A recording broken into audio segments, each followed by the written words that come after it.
Pwede bang lampasan ni Picoin sa XRP at maging number 3 na cryptocurrency sa buong mundo? Oo, ito ang tanong ng isang crypto page sa X o dating Twitter. At maraming nagulat, naintriga at na-inspire sa tanong na ito. Kaya sa video na ito ay bubusisiin natin ang potensyal ni Picoin laban kay XRP.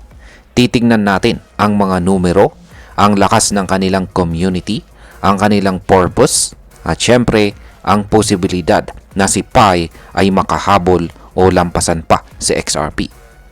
Kaya kung interesado kang malaman kung makakaabot ba si Picoin sa top 3 o mananatili lamang siyang isang pangarap, panoorin mo ang video na ito hanggang sa dulo.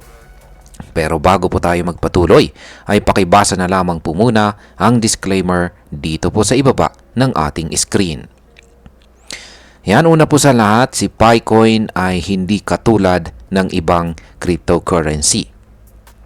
Hindi siya nagsimula sa mga malalaking exchanges. Hindi rin siya ginawa agad para sa mga mayayamang investor.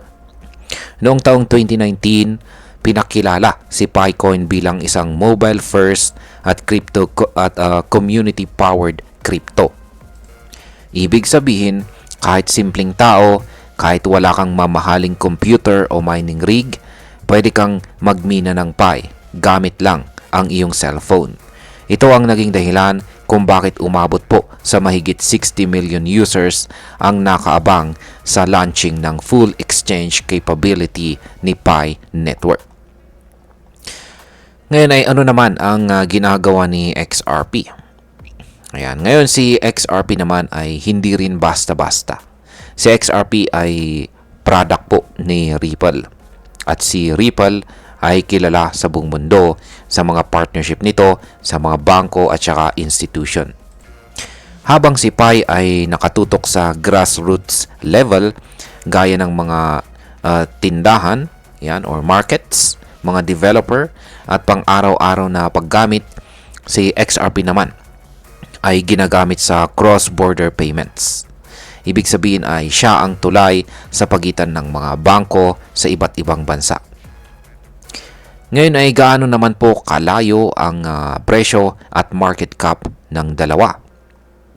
Ayan, kapag pagbabasihan lang natin ang kasalukuyang presyo at market cap, malayo pa ang hahabulin ni Pi. Yan, si XRP po ay nasa presyong $3.15 kada coin. Ang market cap po niya ay halos $186 billion. At rank 3 po siya ngayon sa buong mundo ng crypto. Samantalang si Picoin naman ay nasa presyong 0.44 lamang. Ang kanyang market cap ay nasa $3.39 billion. At siya po ay nasa rank 31 pa lamang. Ibig sabihin ay para maabot ni Pi ang market cap ni XRP, kailangan po niyang tumaas sa presyong $24.23 kada coin. Isa po itong napakalaking leap na aabot po sa 5,400% na growth. Ngayon ay ano po ang mga kailangang mangyari para maabot ni Pi? Para maabot ito ni Pi. Yan, ang ganitong klaseng pagtaas ay hindi po imposible, pero kailangan ito ng maraming milagro dito sa mundo ng crypto. Una ay kailangan po ng massive demand growth. Pangalawa, kailangan po ni Pi ng real world use cases o mga application na talagang ginagamit ng maraming tao. Pangatlo, kailangan po ng mga bagong investors na papasok sa market. At higit po sa lahat ay major exchange listings tulad po ni Binance at Coinbase. Sa ngayon kasi listed pa lang si Pi kay OKX, Bitget, Gate.io, Mexi at iba pang mga maliliit na exchanges. Kaya hindi pa siya visible sa mga giant exchanges. At kung wala siya rito, mahirap po siyang mapansin ng mga malalaking investors. Ngayon ay may ginagawa ba si Pi para rito? Oo, may mga hakbang naman na ginagawa ang Pi Network. May mga real-world events na tinatawag po na Pi Fest. May mga auction ng .pi domains at padami ng padami ang mga merchant na tumatanggap ng Pi. At sa pinakahuli pong update nila ay meron pong 1.8 million users na aktibong gumagamit sa ecosystem ni Pi. So kahit medyo mabagal ang kanyang galaw, gumagalaw pa rin siya sa tamang direksyon. Ngayon, habang si Pi ay humahabol, umaatras ba si XRP? Ang kasagutan po sa katanungan na yan ay hindi. Hindi po natutulog si XRP. Habang binubuo pa lang ni Pi ang kanyang ecosystem, si Ripple naman ay patuloy na nagpapalawak sa kanyang global payment network. May paparating pang Ripple, mga Ripple stablecoin at inaasahan ang mas maraming bangko ang gagamit sa technology ni XRP. Ayan, yung stablecoin po pala ni Ripple ay ang RLUSD. Ayan, kung magkakaroon pa ng regulatory clarity at XRP ETF, lalong lalakas sa XRP at mas magiging mahirap po siyang abutin.